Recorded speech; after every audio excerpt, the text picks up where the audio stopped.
Jim Jones was asked about Mase on Double XL, and I'm like, they already setting up my guy Mase. Everybody trying to get this beef in here. When they speak to Jimmy right now, the first thing they do is speak about Cam somehow just to get him go, or Mase. As in this point, they didn't even bring up Cam because they didn't know how he was probably gonna answer that, so they brought up Mase. And I was actually shocked that he had all this energy. But then I remember when he said he gonna smack popcorn out of Mase, like, that makes sense. Mase was just laughing a couple days ago with Cam when they were talking about how he was the wrong guy, the wrong energy that got brought out with Gervonta Davis is why the fight ended in a draw, basically insinuating that him and Joel Santana was the bad luck in the air. Because I just want to say something to your credit. Okay. This is really to your credit. I really mean my popcorn. Yeah. Because a lot of times I'll be like, this nigga Mase he be bugging, yo. Like, I don't say it out loud because your opinion is your opinion.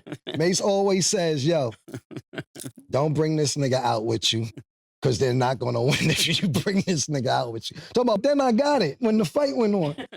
When you got that type of energy and you breathing that energy when everybody's sad and mad and depressed and try to look happy, but they not really happy, it gets into you. You have to keep sage in that environment. When you're in that environment, it lingers into the fight. And guess what? Both times when Cam was going crazy talking about Jimmy, Jomo, he was there eating popcorn. Then when Cam was like, yo, I get it now. I get it. I get everything you were saying, mate, so I'm bringing out the wrong energy. I get it now. He was eating popcorn yet again, laughing and giggling. My boy Jim Jones came out here and started body shaming him. Say he's built bad like a taco body or something crazy. I was like, nah, this is wild. Body shaming in 2025, you know the beef is real. Sub up to the channel. We're on that road to 10,000 subscribers, man. All I'm gonna say is, as soon as the fight was going on, I was like, nah, they gonna blame me and Jim Jones for this. I already knew it. I already know it. Because every time that something happens to Jim Jones, my phone rings. That's your boy again. You call him Uncle Jimmy. You be saying Jim Jones, one of your favorite rappers of all time, legends in New York. Top 50 rapper. Every time something happens to bro. So I'm sweating in the 11th round. Not only because I bet that Gervonta Davis was gonna win by knockout. I'm also sweating because Joel Santana and Jim Jones brought him out. I already know everybody's like, yeah, that was your boys with that badass luck. When that fight ended in a draw, I was like, damn. I saw it. I know Jim Jones saw it. Sub up to the channel. We're doing that giveaway at 10,000. But what Jim Jones had to say about Mase? He need to go on a diet. He need to get his life together. He need to go to the doctor and get a physical. He looked terrible. Bad body,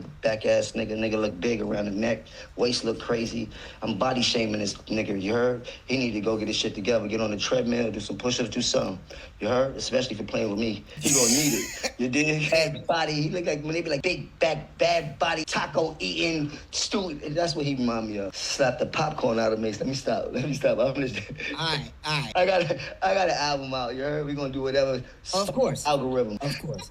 Without a doubt. Nah, at least Jim Jones keeping it 1,000. If you haven't heard Jimmy's new album, there's some heat in there. I ain't gonna lie to you. There's some heat in there. I still gotta finish running through the whole album. I played 4 songs. I always go back to Drake's album, then I come back to Jimmy's album, then I go back to Drake's album. But there's some heat in there. Jomo, which we already heard. Harlem, which we already heard. And there's a couple others that I heard in there. I was like, nah, these are fire. These are fire. I'm liking it.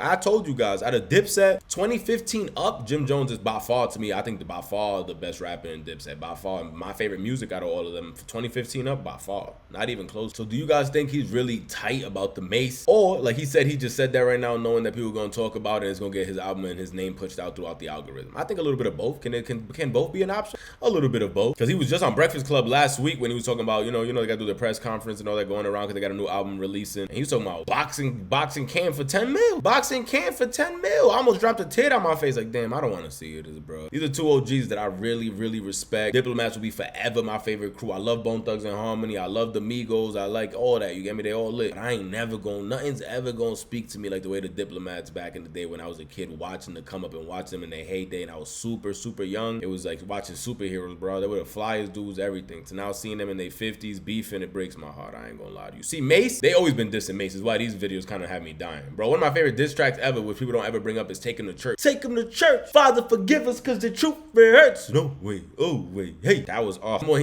Mase dropped Welcome Back. Welcome back. Joel Santana had a whole ball in there, like, welcome back. We never asked him to come back. I forgot the ball, but it was a whole shot at Mase. And they always said they really, Diplomats was never really cool with Mase. We saw Joel speak about it himself. I don't know. That was before my time. Mase, whatever happened between Mase and Jim was before my time. Like I said, Mase wasn't even around, nothing Dipset when I came around. Not one thing. Cam felt the same way Jim felt about Mase at this time, to my knowledge. You know what I mean? I'm definitely happy they. But that's what I say, you know what I mean? Just as much as like Cam and Mase fixed it now, Jim and Cam is Nah, it should be they should all I feel like be, you know what I mean? Cool. Like, you know what I mean? I don't know. So this, you know, this isn't fault, but when they start speaking about each other is what breaks my heart. Even though I should be used to it by now, I feel like since the 2010s up, beefing, getting cool, beefing, getting cool, beefing, getting cool, beefing, getting cool. Everybody got a hard time straying except Cameron. Isn't Cameron with like Luca Brasi and Gumbo? I'm like, bro, even in the weed games, they ain't even cool. They ain't even under the same thing in the weed game. Joel Santana and Jimmy both got I Can't Feel My Face. He got the knockout, which I burned both of them. Shout out to Jimmy, shout out, and they both blessed me with a free quarter of their bud. Thank you. But sub up, man, sub up. You think this is all for the album rollout, or is there a little bit more smoke behind it?